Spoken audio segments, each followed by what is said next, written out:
तो चलो तो चलते हैं फिर।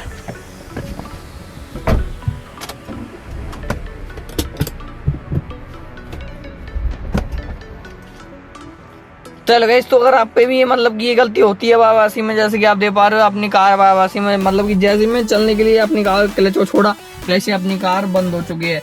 तो आपको ये प्रॉब्लम बहुत ज़्यादा दिक्कत करती है, जैसे कि आप चलने के लिए भी वाराणसी में अपनी कार की क्लच को जैसे छोड़ते हो, एक्सीलेटर भी लेते हो, क्लच को छोड़ते हो, फिर भी अपनी कार वाराणसी में बंद हो जाती है। तो आपकी ये छोटी सी मिस्टेक हो सकती है ड्राइविंग हैबिट्स की, जो इस वीडियो में आपको बताने वाला हूँ। और ये भी कंफर्म कर देता हूँ इस वीडियो को देखने के बाद कि आज के बाद आपकी जो कार की ये बंद होने की प्रॉब्लम है वाराणसी में, ये कभी नहीं होगी। और आप स्मूथली कुछ इस तरह से अपनी कार को मतलब जैसे फर्स्ट गियर लगी हुई है, जैसे कि मैंने एक्सीलेटर दिया और कार एकदम से चलने शुरू कर दिया, और एक ना ही बंद हुई ना ही कुछ। और जैसे कि मैं रिवर्स में भी लेता हूँ, जैसे कि आप देखना, ना ही कार बंद होगी और कार ने आराम से चलना भी शुरू कर दिया है, जैसे कि आप देख पा रहे हैं यहाँ पे। और फिर से मैं फर्स्ट गियर में लेता हूँ, एकदम से क्लच को छोड़ता हूँ, लिए लो, एकदम से क्लच को छोड़ा, फिर भी अपनी कार बंद नहीं हुई। तो अभी मैंने जो भी आपको चीज़ें बताई, जैसे कि अपनी कार जैसे क्लच को छोड़ते हैं तो बार बार बंद हो जाती है, और फिर मैंने आपको अपनी कार चला के बताई, एकदम से क्लच को छोड़ के बताइए। और मैंने क्लच भी इतनी जल्दी छोड़ी थी, जिससे कि यहाँ पे जैसे कि देख पा रहे हो टायर के मार्क्स बन चुके हैं यहाँ पे, जैसे कि देख पा रहे हो, और वहाँ पे भी आप चेक कर पा रहे हो, नीचे भी चेक कर पा रहे हो। इतनी ज़्यादा जो क्लच जल्दी छोड़ी थी, जिससे कि टायर स्पिन हुए थे बिना एक्सीलेटर के भी, और कार भी बंद नहीं हुई। तो ये एक सिंपल सी ट्रिक होती है जो सभी ड्राइवर्स को पता होनी चाहिए, क्योंकि कार वाराणसी में बंद होती है तो बहुत ज़्यादा इरिटेट करती है हमें, और कार चलाने में इतना ज़्यादा मज़ा भी नहीं आता, लगता है कि कार में कुछ प्रॉब्लम है। लेकिन एक सिंपल सी ट्रिक है जो इस वीडियो में आपको बताने वाला हूँ। तो चलो भाइयों, मैं हूँ सागर जहांगीर। तो इस वीडियो में आपको सिंपली ये बताने वाला हूँ कि आप अपनी कार की क्लच की प्रॉब्लम कैसे रिमूव कर सकते हो। जैसे क्लच की छोड़ते हो तो वाराणसी में बंद हो जाती है उसको।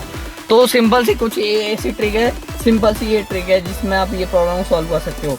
सिंपली कई सारे लोग आपको करके बताता हूँ। सबसे पहले तो सिंपल सी मैं करके ही बता देता हूँ आपको। जैसे कि मैंने कार को स्टार्ट किया, कार स्टार्ट हो चुकी है, फर्स्ट गियर मैंने डाला, हैंड ब्रेक को हटा दिया पूरी तरीके से, और वो क्लच को किस हिसाब से छोड़ते हैं, मतलब कि अपनी कार में जैसे कि देख पा रहे हो आप, पैर को कुछ इस तरह से रख लेंगे अपनी कार की क्लच पे पूरा, और एकदम से कुछ इस तरह से छोड़ देंगे, जैसे कि आप देख पा रहे हो यहाँ पे कार बंद हो चुकी है।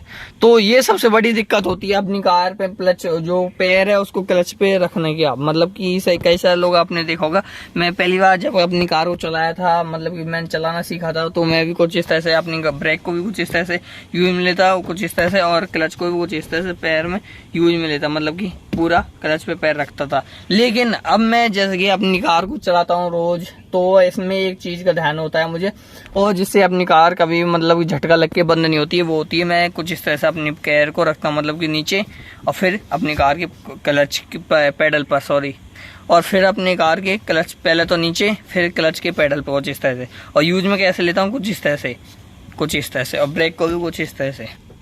तो इससे फायदा क्या है मैं आपको बता देता हूँ। जैसे कि अभी आपने देखा कि मैंने जैसे कि अपनी कार के जो क्लच पेडल कुछ इस तरह से पैर को रखा, तो एकदम से अपनी कार की क्लच है कुछ इस तरह से छूट जाती है, जिससे अब बार बार में अपनी कार कुछ इस तरह से बंद हो जाती है। तो फिर आपको बताता हूँ कि कैसे आपको ये प्रॉब्लम नहीं करनी है। जैसे कि कार को स्टार्ट किया मैंने, अब आपको करना क्या है, आपको कुछ इस तरह से पैर को नहीं रखना है अपनी कार की क्लच पेडल पे, कुछ इस तरह से रखना है, जैसे कि आप देखना कुछ इस तरह से। जिससे क्या होगा, आपका जो पैर का पंजा है, मतलब कि फिंगर्स है, उससे यूज में होगा अपनी कार का क्लच पेडल है वो कुछ इस तरह से, जैसे कि आप देख पा रहे हो। और जितना आपको छोड़ना है अपनी कार का क्लच पेडल है उतना ही आप छोड़ सकते हो, और इजीली यूज में भी, मतलब कि इजीली आपको कंट्रोल में भी आएगा, जिससे अपनी कार है वो बिल्कुल भी बंद नहीं होगी। जैसे आप देख पा रहे हो आराम से चल रही है बिल्कुल कार।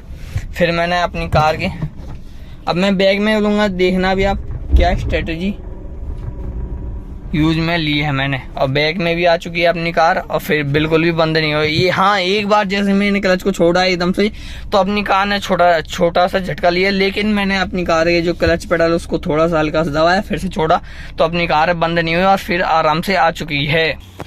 तो यही एक सिंपल सी ट्रिक होती है जो 100% मेनली, जैसे कि मैंने देखा है कई सारे लोग यही दिक्कत करते हैं, जैसे कि जो अपनी कार के जो क्लच पेडल है उस पर सही तरीके से फुट है, उसका अपने को पैर है उस पर सही तरीके से वो नहीं रख पाते हैं। कई सारे लोग अलग तरीके से रखते हैं, कई सारे लोग अलग तरीके से रखते हैं। मैंने आपको जो भी ट्रिक बताई अपनी क्लच के पेडल के बारे में, मतलब कि पैर को किस तरह से रखना चाहिए, उस तरह से रखोगे तो अपने दो फायदे होंगे। आप सिंपली अपनी कार वाराणसी में बंद भी नहीं होगी, और ना ही अपनी कार मतलब कि जो क्लच पेडल है उस पर मतलब कि बढ़िया से ग्रिप आएगी, जिससे आप अच्छी तरीके से अपनी कार की क्लच पेडल है उसको यूज में ले सकते हो। तो वीडियो में बताते हैं, अगर आपको वीडियो अच्छी लगी चैनल को जरूर से सब्सक्राइब कर देना। वीडियो में धन्यवाद, थैंक यू सो मच।